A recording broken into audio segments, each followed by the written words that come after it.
Good afternoon, everyone. My name's Emma Mackay, and I'm the industry manager here at City and Guilds, who looks after hair, beauty, and retail.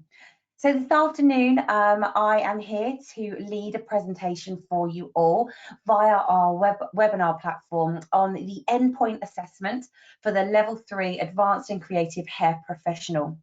I'm covering this afternoon for our lovely technical advisor, Sarah Fioda. Sarah is unfortunately not very well at the moment and is unable to be with us. However, we have Diane Mitchell, one of our lead independent endpoint assessors for the hair professional standard and the advanced and creative hair professional, with me this afternoon, who's going to take you through the majority of the slides.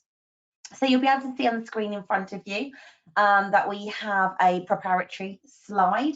If somebody could just kindly pop their hand up in the chat so that we can see that you can hear me okay, that would be much appreciated. Thank you, Wendy, very much indeed.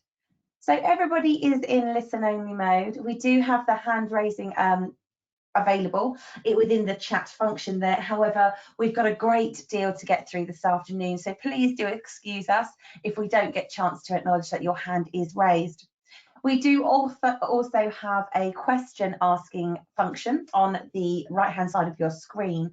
Please, throughout the session this afternoon, do pop absolutely any questions that you'd like to ask us into that function. What we will do is try to make our way through the questions as the afternoon progresses, as the presentation progresses. But we will be doing a follow-up frequently asked question document that will capture every question that was asked and all of the responses. I've set up the webinar function so that you will all automatically receive the event recording and slides. And then what we will do is forward on the frequently asked question document a sort of a couple of days later, once we've had a chance to go through all of those. So I hope that you've got yourself a drink, got yourself nice and comfy. There's a lot to go through this afternoon, but let's quickly take a look at the agenda. So we are going to be covering pre-event activities, so pre-endpoint assessment for the advanced creative hair professional activities. We're then going to take a look at the actual apprenticeship standard itself, look at the knowledge questions that will be coming up as that part of the assessment component, what the observation and questioning element will look like, the professional discussion. We'll then be following all of those three assessment components with how we will be determining the apprenticeship grade. We'll also be discussing opportunities for any retakes or resets in order to improve any results for endpoint assessments, and I'll be covering the costings with you towards the end of this afternoon's event.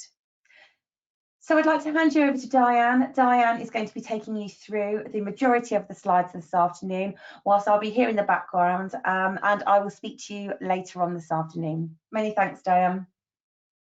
Thank you, Emma. Good afternoon, everybody. So we're going to go through the Advanced and Creative Hair Professional Endpoint Assessment.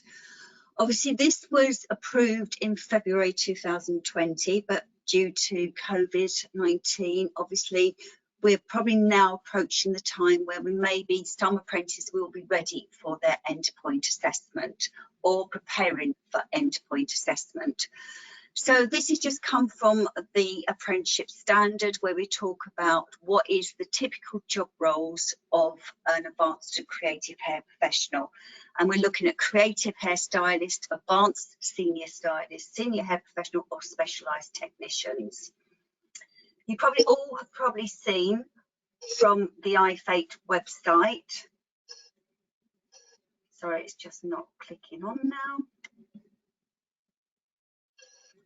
Okay, so this is an extract from the iFate website, which takes you through, and I'm sure everybody's looked into this, and you've printed off the Advanced and Creative Professional Assessment Plan and the standard. This standard incorporates three types of units. The first one is use fashion forward trends in hair, creative and precision techniques to create a collection of hairstyle looks, smoothing and strengthening service, and the advanced creative colour conversion unit. So as part of the assessment plan, there are obviously three components to the advanced and creative hair professional. Unlike the level 2 hair professional where we've only have one component. With this one, we now have 3. So we have the knowledge test, we then have the observation and questioning, and then we have the professional discussion. And I'm going to go through all of these in detail for you to help support you to be able to support your apprentices for the endpoint assessment. So if we're going to look at the knowledge test first, all right, the assessment specification is this will be 40 multiple choice questions delivered online. Obviously, this needs to be invigilated under examination conditions, so it is similar to your functional skills. This element will be pass or fail. The grading boundaries is they have to get 28 marks, which is 70%. Apprentices must have a maximum of around about 80 minutes to complete the test. The test is closed book conditions, and the knowledge test must be successfully completed and a pass grade achieved before progressing to complete the observation and questioning and professional discussion. This is to ensure that the apprentice has the critical health and safety knowledge, without which it would be unsafe for the apprentice to complete a service on a live client. So we'll look at the knowledge test first. And this is how you're going to be preparing your apprentice for the knowledge test. There will be on our website a practice paper, so you will be able to support your apprentices to make sure they've done a practice paper first. But one thing you need to be really mindful of is the learners must pass 7 of the 8 questions, which are from knowledge statement 4, 6, 20 and 32, which are all about your health and safety legislations. So they may get, you know, the 70%, but they still have to get 7 of the 8 questions around health and safety correct in order to pass this knowledge test. So if you look at the criteria here, you can see exactly how many questions will be used for each area and what the knowledge test will be based on. So you will be able to support your apprentices to get them ready for this knowledge test. So again, I'm moving on down. This is still the criteria for the knowledge test. So they have to, there's going to be 2 questions on the scientific principles of hair colour conversion services. There'll be a question around relevant tests, and you can see this is the test specification. And as I say, this is how you will be able to prepare your apprentices fully for that knowledge test. Again, this finishes it off. One thing, just as I say, these exams need to be sat under invigilated exam conditions which are defined by JCQ. So the best way to think about that is like your functional skills tests. So that's the knowledge test. Now we're going to move on and have a little look at the requirements of the endpoint assessment, the observation and questioning. Now the observation and questioning will take around about 5 hours. All right, the IEPA will have the discretion to increase this time by 10%, which is 30 minutes, if they feel it is needed. And the sort of things that an IEPA will be able to award this 10% extra time is if that client's really got a thick, abundant head of hair, or if they're, you know, if they are maybe had to correct something on the colour. All right, so it's those sort of things. They still need to be prepared, but that IEPA will have the discretion to increase the time by 10% if they feel it's valid. The assessment conditions, the EPA can take place at the employer's salon or a training provider's salon. As far as reasonably practical, the location endpoint assessment should match conditions of a real working environment. All right, so in which they'll be able to demonstrate their knowledge, skills and behaviours assigned to the assessment method. For the observation and questioning element, this will be graded distinction, pass and fail, and we're going to go into a little bit more detail regarding that in a little while. One of the things that the steering group and IFATE have stipulated for this standard is that one assessor may only observe a maximum of 2 apprentices at one time. This is to allow for the quality and the rigour. And they're looking at this as being typically a 7.5-hour day, because this would include, as part of the professional discussion, as part of the day of the EPA as well. So, observation and questioning. The apprentice will be observed by an independent endpoint assessor from City and Guilds, and they are required to work on a minimum of 1 client and undertake 2 services. The 2 services are they have to create 1 precision cut and finish from their personal collection of hairstyle looks. So as part of Gateway, they will have to upload evidence. We're going to look at that in a moment, of what their personal collection of hairstyle looks, and what the IEPA will look for when they're starting and introducing themselves to the apprentice is they will look at that collection of looks, and then the apprentice will say which look and which client they will be replicating on that day as part of their endpoint assessment. They also have to complete 1 advanced creative colour conversion service, and this must be on a client who has previously had their hair coloured. So we're going to look at the 1 precision cut and finish first. So post Gateway and prior to the observation, the apprentice must have carried out an in-depth consultation and complex analysis on the client's hair and scalp. Now they would have done that because this has to come from one of their looks that they've created as part of their hair looks.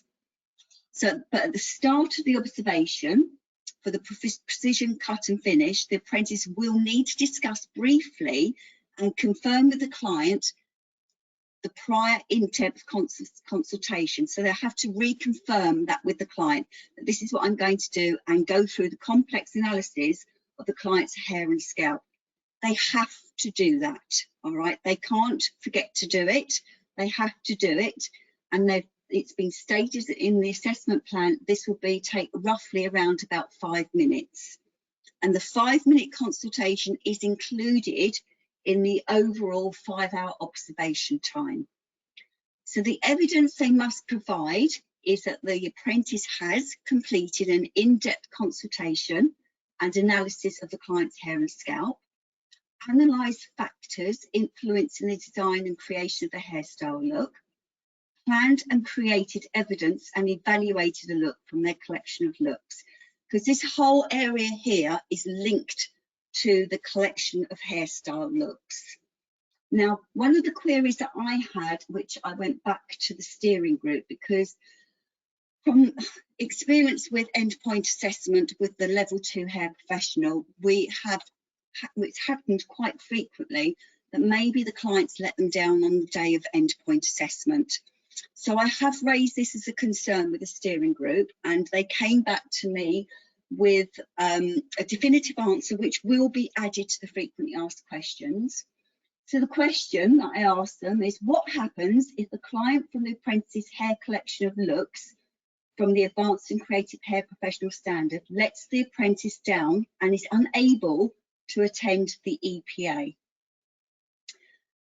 The response I've got from the steering group is that if the client lets the apprentice down, then a contingency client may be used as not to disadvantage the apprentice.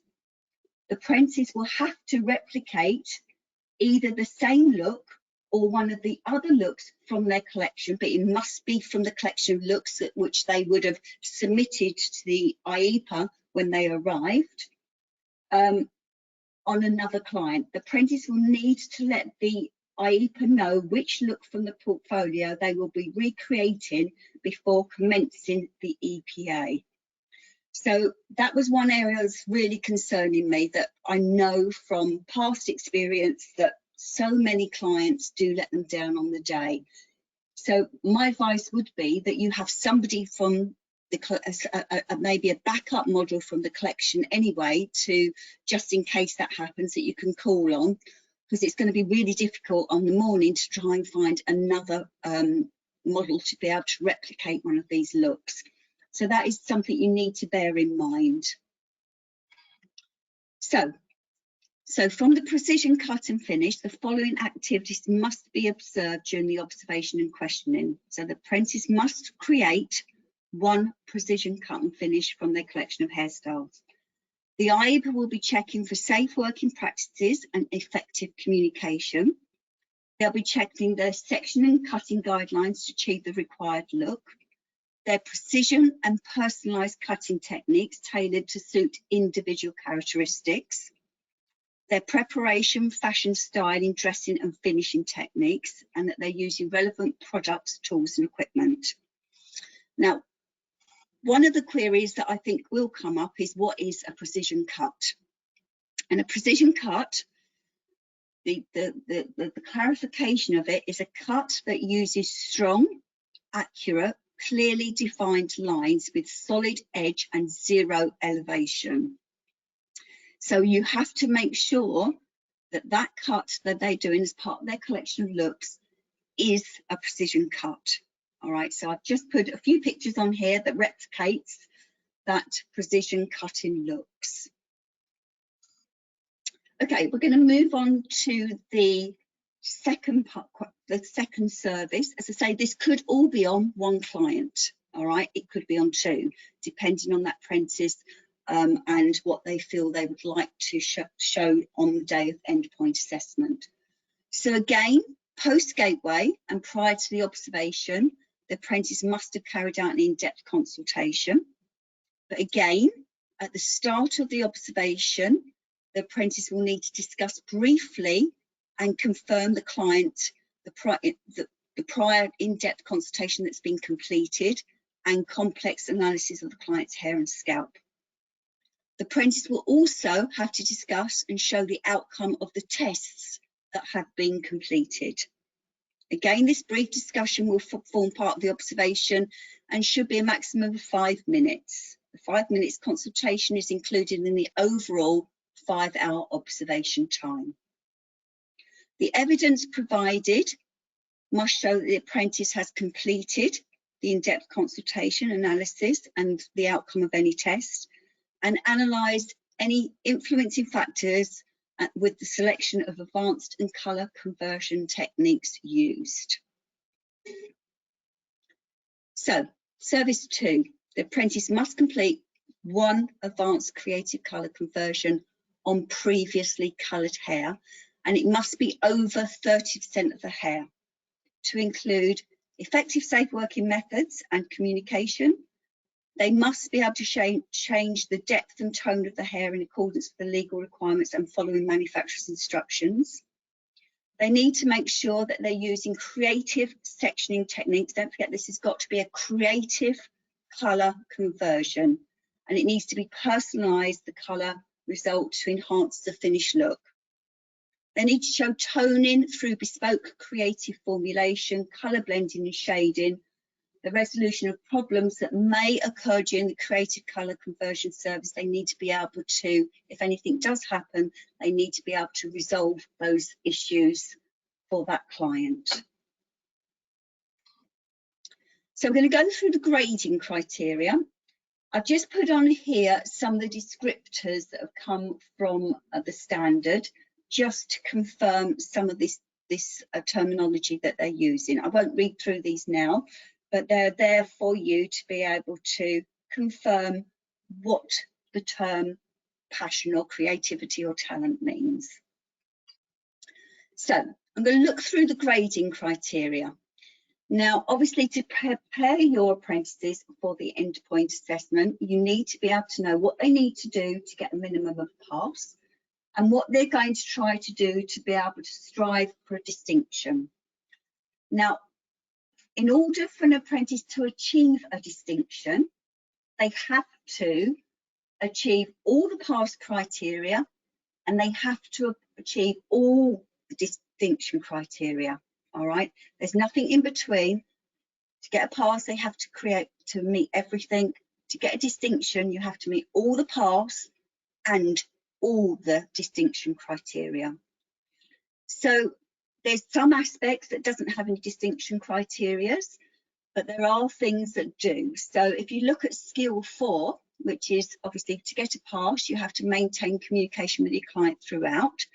For that apprentice to be able to strive for a distinction, they must maintain attentive and informative communication with the client throughout the service, using open questions to engage, reassure and guide and build a positive, lasting relationship with that client. Look at the next one down. To get a pass, they have to use a range of technical skills and techniques, including precision and personalised cutting, tailored to suit the individual characteristics to create a finish look using individual flair and imagination.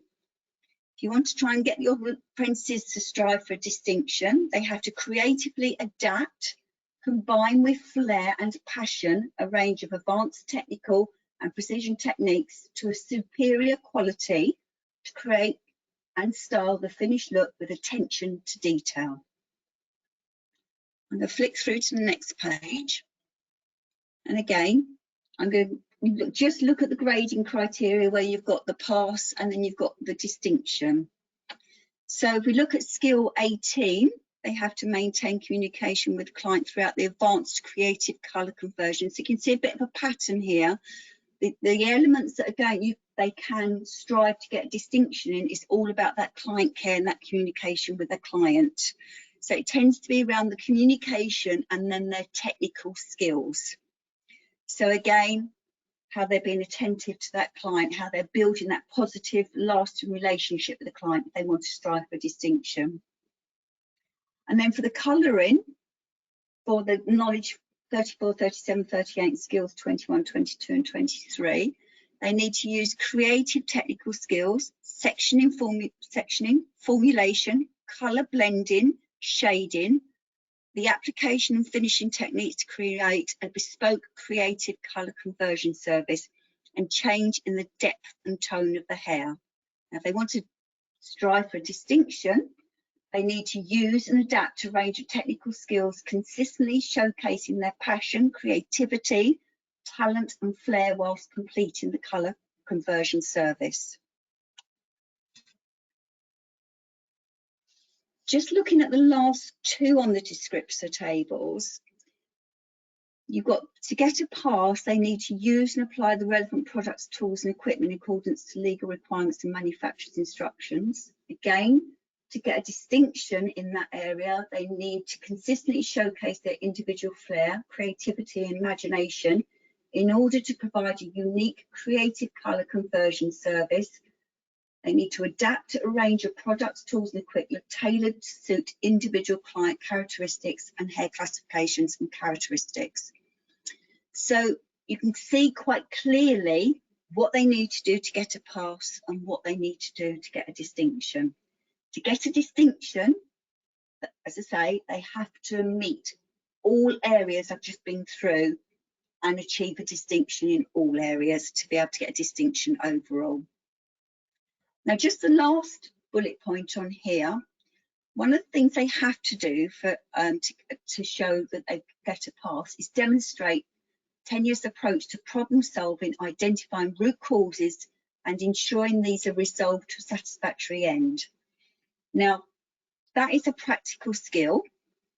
What we can't have is that, you know, that may not happen on every apprentice, and because it doesn't happen doesn't mean to say they're going to fail. We don't want to set things up to get a problem to make sure they pass.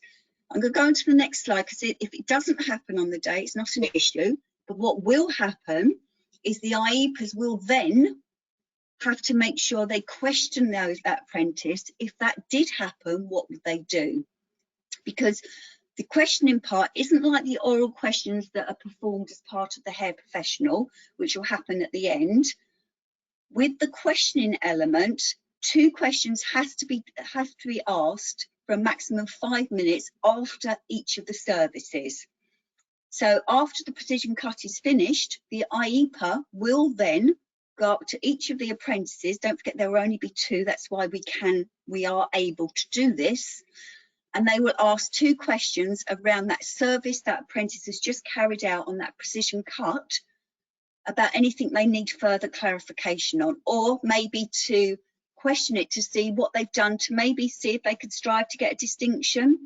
So that's what the IEPA will do. But the 2 questions after the advanced creative colour conversion, if the apprentice didn't have any issues or didn't have any concerns, I'm just going to go back to the previous, so they haven't had any causes, any root causes, and there isn't anything to resolve, then the question that the IEPA will be asking, or one of the questions will be, okay, if that did happen, what would you have done? Okay, so that you have to be preparing those apprentices for those questions as well. Okay, we're now going to move on to the professional discussion. So obviously you've got the observation and questioning. That's one part, and that's going to be around about 5 hours.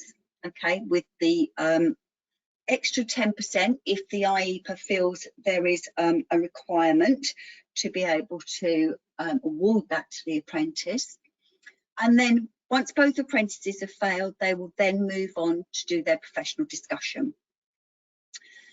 This is going to be completely new for yourselves, okay, and for your apprentices. So it's really important that this is an area you're going to have to really prepare them for. So for the professional discussion, obviously it's going to be drawing out the best of the apprentices' competence and excellence, covering all the key skills, knowledge, skills and behaviours assigned to this assessment method.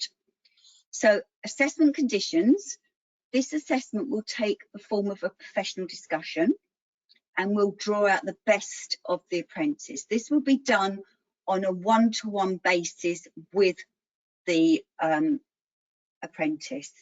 This element, it will be graded a pass, distinction or a fail.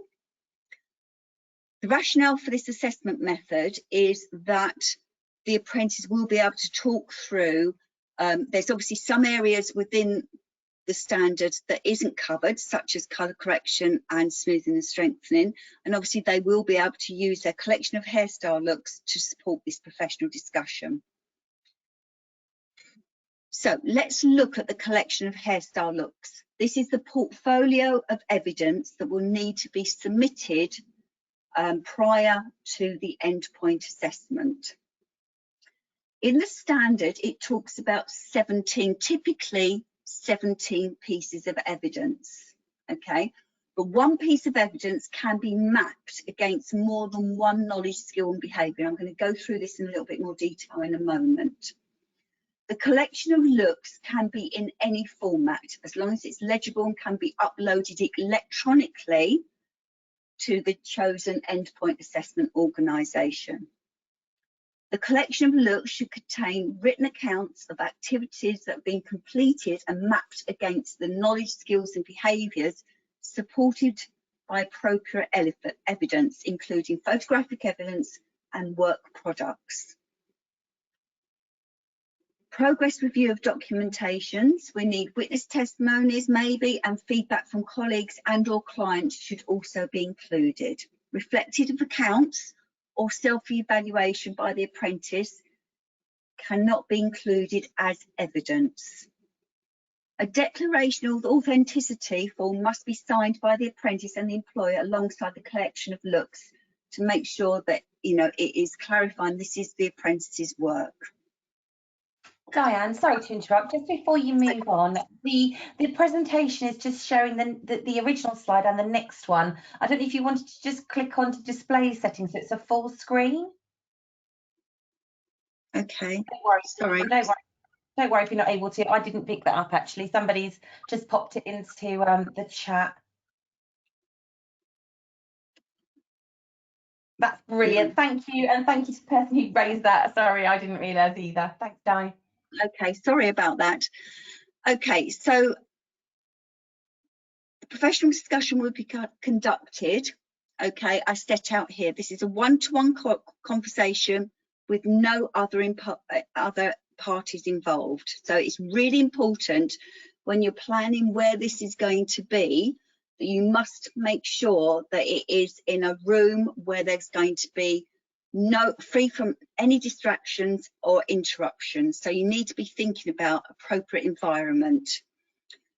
Both parties may refer to the apprentice's portfolio of evidence of looks to support the discussion. So when completing the professional discussion, the apprentice will be able to, they need to be able to describe the service they've completed from their collection of hairstyle looks from consultation to finish, and aftercare advice as well, covering all the key skills, the knowledge, skills and behaviours. They need to be able to describe how they've considered the client's individual characteristics, influencing factors, and hair classification and characteristics. They need to be able to articulate what products they've used and why, the tools and equipment, their application, their techniques and technical skills and services selected.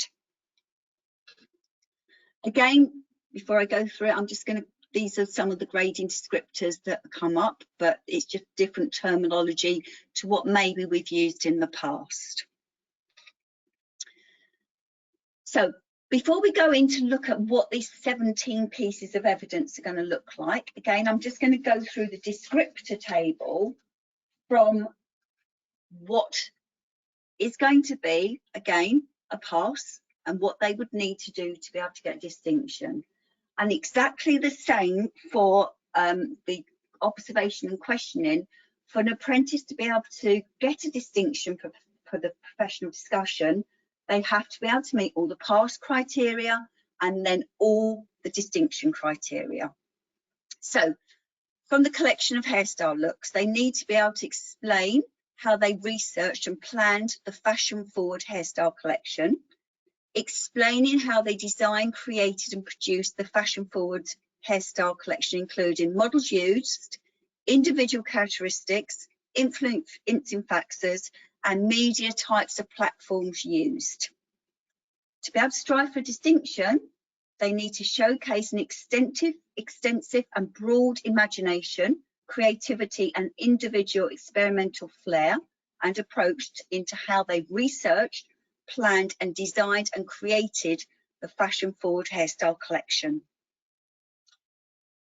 Then they need to be able to explain the purpose and the message of the collection, explain the specific market, individuals or the groups targeted, and then to be able to strive for distinction.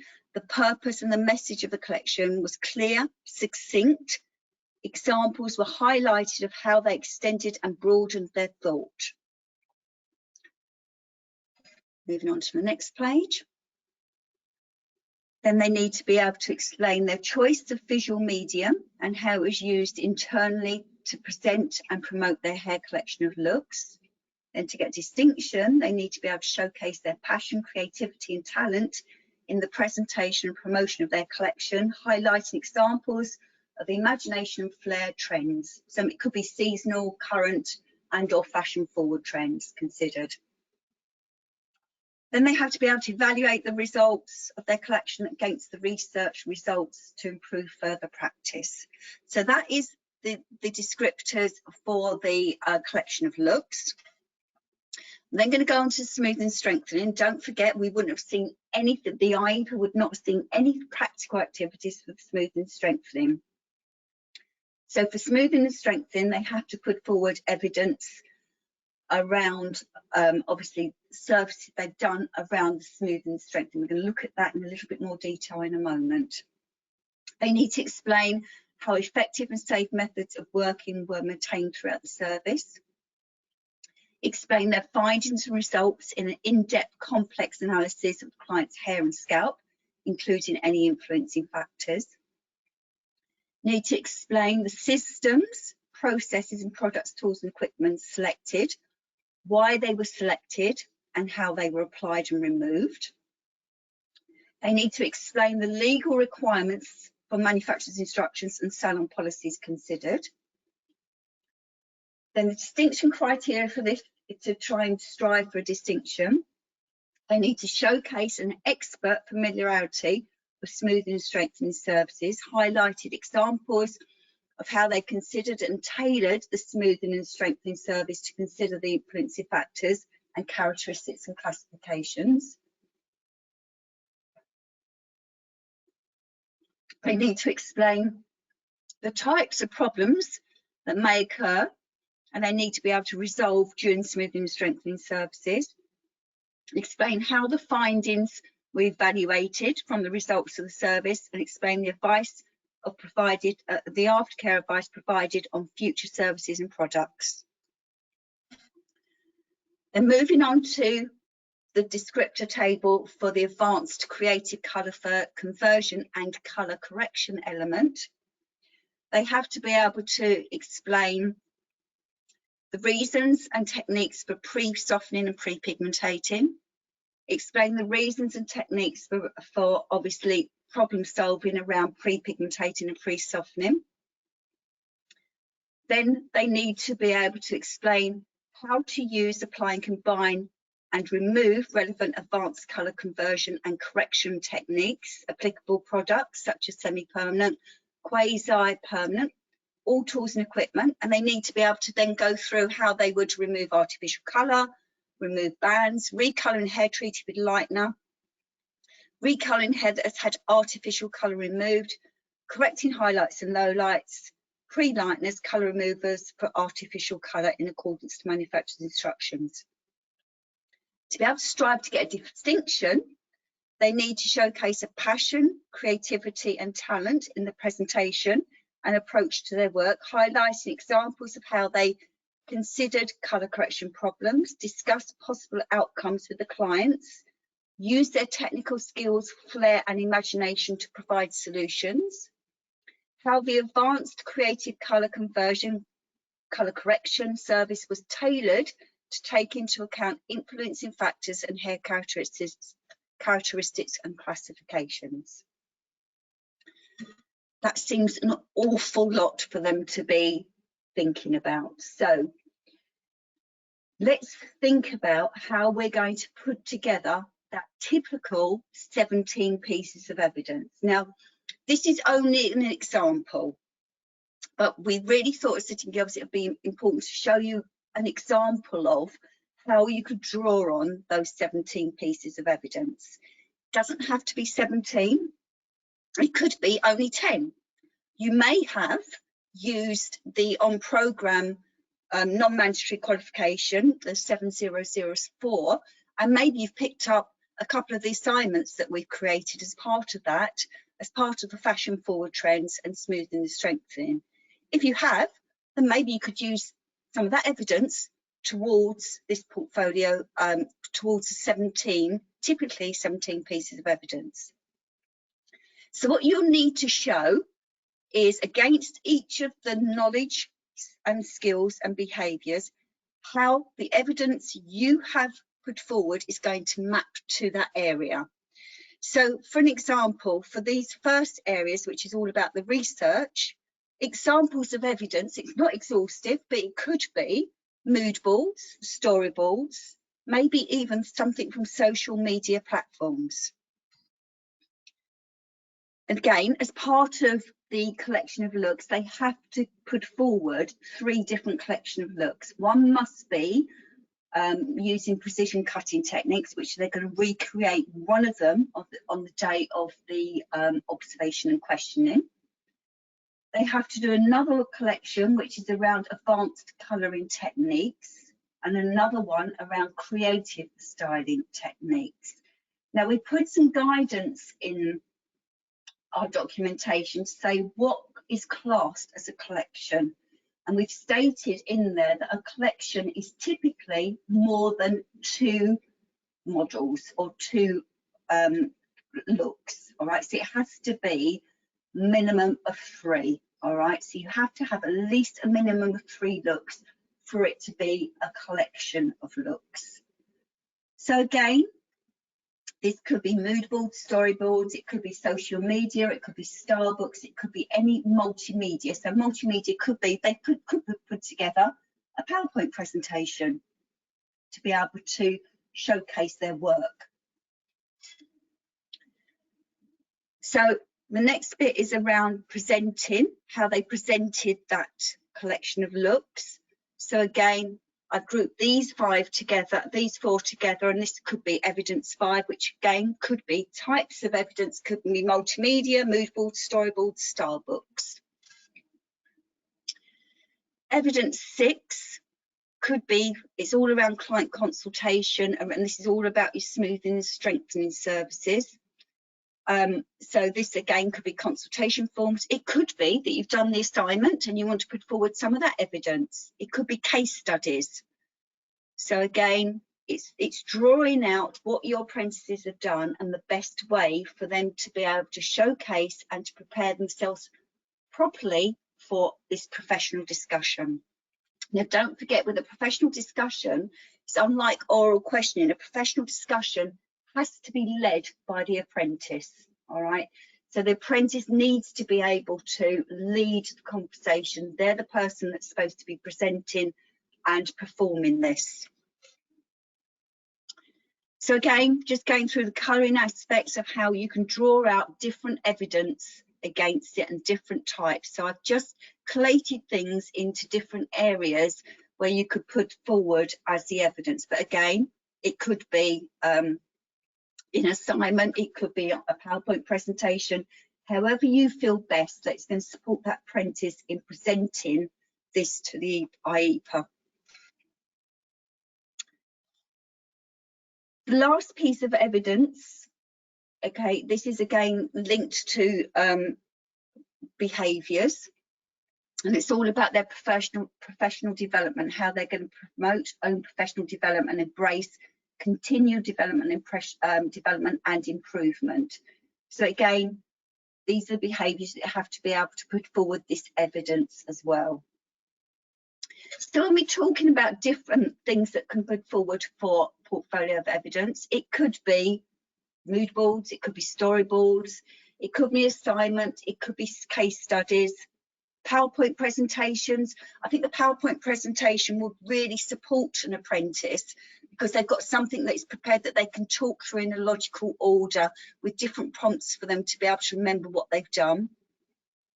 It could be Starbucks, you can have some witness testimonies, or it could be lots of other things. So this is just a few ideas for you to be able to think about how you're going to put forward this evidence to support that apprentice in the best way to get through that professional discussion.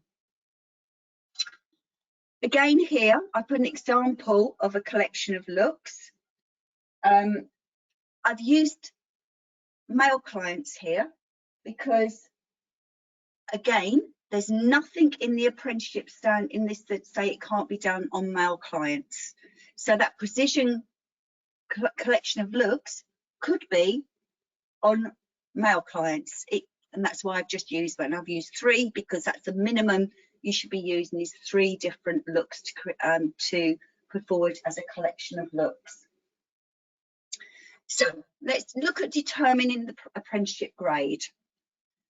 To be able to get a distinction, they have to be able to get a pass in the knowledge. You have to be able to pass the knowledge test first before going on to doing the practical observation and questioning professional discussion. To be able to get a distinction overall, they have to be able to get a pass in the knowledge test, a distinction in the observation and questioning, and a distinction in the professional discussion. If they get that, then they get a distinction overall. For an apprentice who fails one or more of the assessment methods, they will be offered an opportunity to resit or retake. Now, resit is something that doesn't require any further learning. A retake does. So it could be that the IEPA feels that actually they need to improve their skills, so it would be a retake. It could be just maybe that their client, something's let them down on the day and it would only be a resit. But for this standard, if maybe they fail the professional discussion aspect, they can just resit that component. They don't have to retake the practical as well. So it's 3 completely separate components. So if they failed the practical and observation and they pass the distinction, they only have to resit the practical, the observation and questioning again. So unlike the hair professional, they don't have to retake the whole thing again. So it could be just a professional discussion or just the observation and questioning. We are not allowed to retake or resit if apprentice has got a pass. They're not allowed to resit or retake to be able to strive to get a distinction. That is a rule by IFATE. They cannot improve their grade. So Emma, before I move on, I'm just going to ask, is there any burning questions at all? I've been through the first few, Di. Let's have a little look. What else? Okay, so that's more of a personal question, not really one to share with everyone. Let's have a little look. Could the apprentices use their Instagram salon pages with looks created? Yes, that's fine. Yes, they could print them, would you say? Yeah, as long as they've got them, they can print them off. If I don't know, I think you can take screenshots, can't you? Yes, you can. Yeah. So I'll just pop that in an answer to all. Let's have a look. Oops, I think. Oops, it's hard to see sometimes in these boxes. Can you have more than one IEPA in on one day? Yeah. Off the top of my head, Di, for the standard, wasn't it 2 to 1 maximum? Yes. Yes. However, there is an individual per apprentice price. So I'll just put that there. However, there is. Okay. And then, sorry if I missed this, but can the professional discussion be before the observation and questioning? Just thinking about one apprentice hanging around. Yes. But there's no reason why it needs to be on the same day. Yes. But yes, I don't see why they could do their professional discussion first and then do obviously the observation. Obviously, if there's 2 apprentices, then obviously both have to do the professional discussion first and then do the practical afterwards. But yeah, there's no reason. There's nothing to say that the observation and questioning has to be done first and the professional discussion afterwards. It can be done in any order. Yeah, and I was just going to say exactly the same. Whilst yes, they can, there is the likelihood that it's going to be only one IEPA there with a maximum of 2 apprentices. So it would depend what that IEPA was able to do, wouldn't it, at the time? Yeah. Does all evidence need to be electronic? As I read it, needed to be uploaded and sent? Yes, they will, because it has to be uploaded prior. It has to be uploaded 10 days prior to the endpoint assessment, because what will happen is that IEPA will need to have time to review that evidence to be able to prepare some questioning to prompt or to lead the discussion with the apprentice around what they have submitted. Brilliant, that makes sense, absolutely. Oh, there's a few more coming in now that we're chatting. Okay, I'm just going to miss a couple of bits.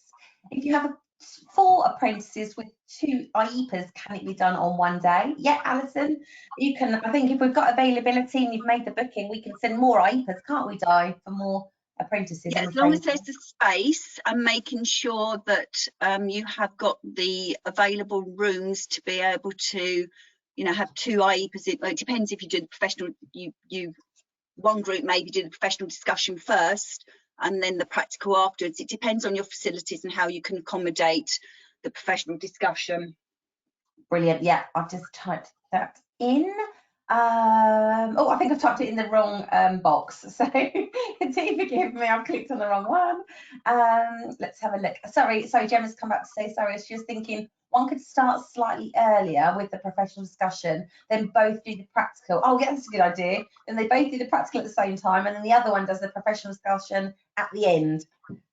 So they're not rather than one or the other. I suppose it could work either way. Yeah, as long as there's only one IEPA there, I guess they can only see one thing at a time. Yeah. So yes, if you've got 2 IEPAs, you could have one that's starting at 9, and then that means that the practical is 45-minute professional discussion. So then obviously the other IEPA can start then at 10, and all the practical starts together. Yes, that's fine. Brilliant. Somebody's asking about price. I'm just going to say that it's a price per apprentice that we will be sharing later in the presentation. And I think that's the majority of the questions that are kind of quite generic questions at the moment. Thanks, Di. Okay, thank you, Emma. Okay, I've just put a slide in here just to remind that there isn't a mandatory qualification as part of this standard, but we have developed the City and Guilds Level 3 Diploma for Advanced and Creative Hair Professionals, which, as I say, we've designed this to be able to support the endpoint assessment, because obviously for smoothing and strengthening and fashion forward trends, there are two assignments there which obviously could be used if you wish to towards the professional discussion. So it's there just in case you want to have a little look at it and to be able to prepare those apprentices fully for that endpoint assessment. So, oh, didn't mean to do that. Okay, so I'm just going to move on to the next slide now, and then I'm going to hand back over to Emma, who's going to go through the costings. Okay, Emma? Sorry, I was busy answering questions. Sorry, everyone. Yes, so as I've just said in the chat a couple of times, we have a flat rate price for this apprenticeship standard. So we have a price of £650 per apprentice. That includes all three of the assessment components. There's a £25 registration fee when you make your sort of reservation, and then there'll be a remaining £625 to pay on completion. So this is very much in line with our beauty therapist standard and many of the other standards we have across City and Guilds for other industries. The level 2 hair professional is incredibly unique with its sliding scale. But yes, this one is a flat rate price of £650 per apprentice. Thanks, Di.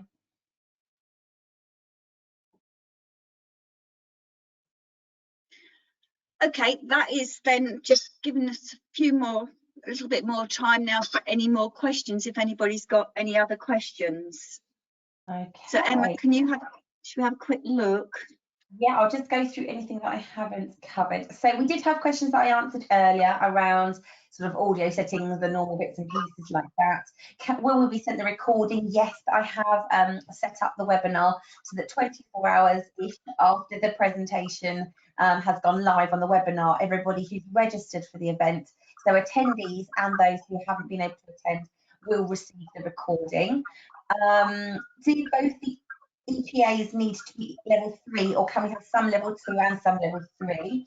I've explained in the chat there, Di, that obviously there's 3 assessment elements for level 3, whereas there's only 1 for level 2. So you would need to make your booking specifically for the different levels. Different IEPAs would be allocated. That's right, Di, isn't it? Yes, that's correct, yeah. And also because of the price point as well, there's a flat rate price for level 3, whereas there's a sliding scale at level 2 because of the simplicity of one assessment method. Oh, there's a couple of questions here. I'm not sure which one that refers to, but it said this slide gives detail on evaluation, but a previous slide stated no evaluation allowed with the collection. I don't know if you know what that means, Di. It was to do with the collection books, I believe, and evaluations. Okay, can I take that offline? I need to check that through, Emma. Of course, yeah. Somebody's asking about a personal certification, so we'll take that offline. But for that person, you'll need to contact our customer service department. They'll be able to look into sort of missing and lost certificates for you. I am in Ireland, thanks. Somebody's just said, I'm not sure what that was relation to. This is for apprenticeships in England. So I'm not sure if maybe that person sort of realised that wasn't for apprenticeships there. Sorry if I missed this, but can the professional discussion, that was the one we discussed, didn't we, be before or after, or does it matter which way round? We've covered that one. We've covered about the electronic evidence being needed. When you were completing the evidence groups, it jumped from 13 to 17. Is there a reason for this? Sorry, I may have missed this. I'm not sure. I think there was a slide for it. I think maybe I can go back. Let me just go back, but it was on there. Okay. Let me just go back.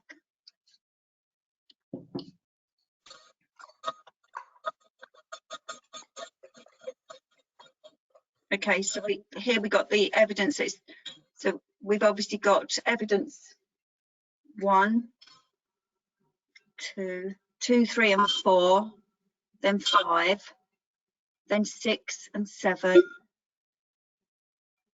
We can't see that, Di. Can I see? Oh, they're coming. Yeah, it's coming up now, slowly. I think there's just a little bit of a lag actually in the slides, Di. Okay, well, I can send it out to people. It's not, we've got it all recorded anyway. All right, That's brilliant, thank you. Okay, I'm just going to check a little bit further along. So where can I find the level 3 assignments? Assignments, I'm not sure what that means, Di.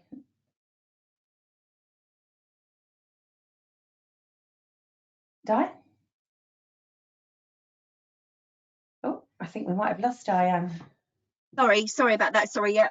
The assignments are obviously in 7004, and it depends if you've registered for the if you've registered for the approval to run the 7004 qualification, which obviously is a non-mandatory qualification.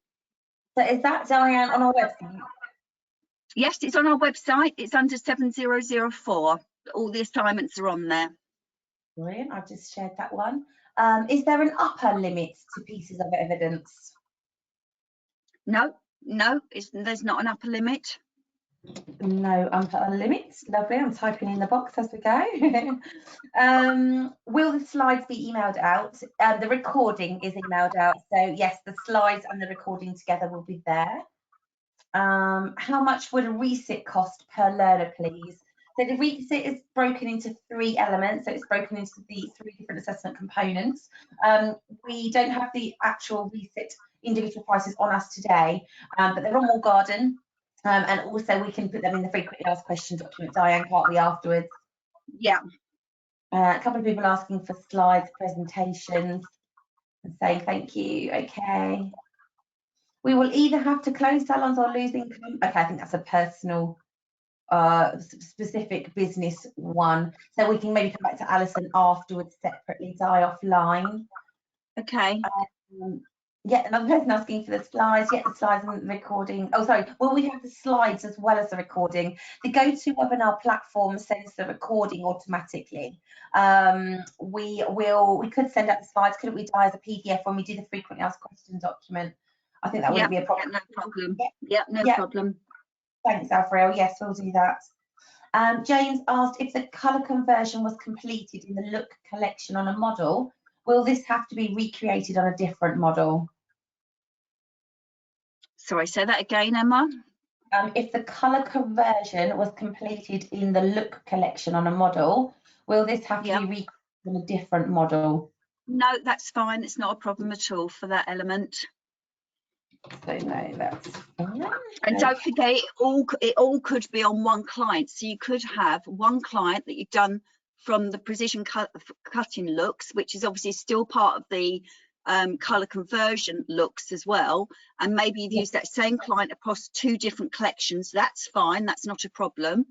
You could use that one client to do the whole thing on. That would be fine. Great, and that is the end of the kind of the generic questions time. Okay. Okay, so obviously we're just finishing off now. So so Emma, do you want to just say the thank yous and we'll finish off for today? And obviously we'll send everything out to everybody obviously as soon as we can. Yeah, thank you ever so much for your time this afternoon, everyone. As I said, the webinar on the GoToWebinar platform has been set up so that approximately 24 hours after the event, you'll receive the recording. Diane and I will then meet up over the next few days and we'll work our way through just to check if there's any other questions. We'll also reach out to you that have got sort of your own specific business questions to pick those up with you. But again, thank you for your time this afternoon. We hope that everything's going well back in industry. Now that everything is sort of fully opened and back in business. If you do have any supplementary questions after this, if you do, and you usually contact our technical advisor Sarah Fioda's email address, you will see that on her out of office now is one of our technical advisor colleagues, Alison Whittle. Alison is another technical advisor who has non-technical specialisms with hair and beauty. And what Alison's role is at the moment is to direct your emails or your queries to the right people to be able to support you. So over the next few weeks and months, we have Diane supporting on the hair front, and then we have Sarah Farrell, who some of you may be aware of, who's our senior EQA on the beauty front. But please do reach out for us. It's an incredibly busy, crazy time, and we will do our absolute best to support you in every way that we can. So special thanks to yourself as well, Diane, for this afternoon. Always appreciate your support. And that's it for this afternoon. Many thanks, everyone.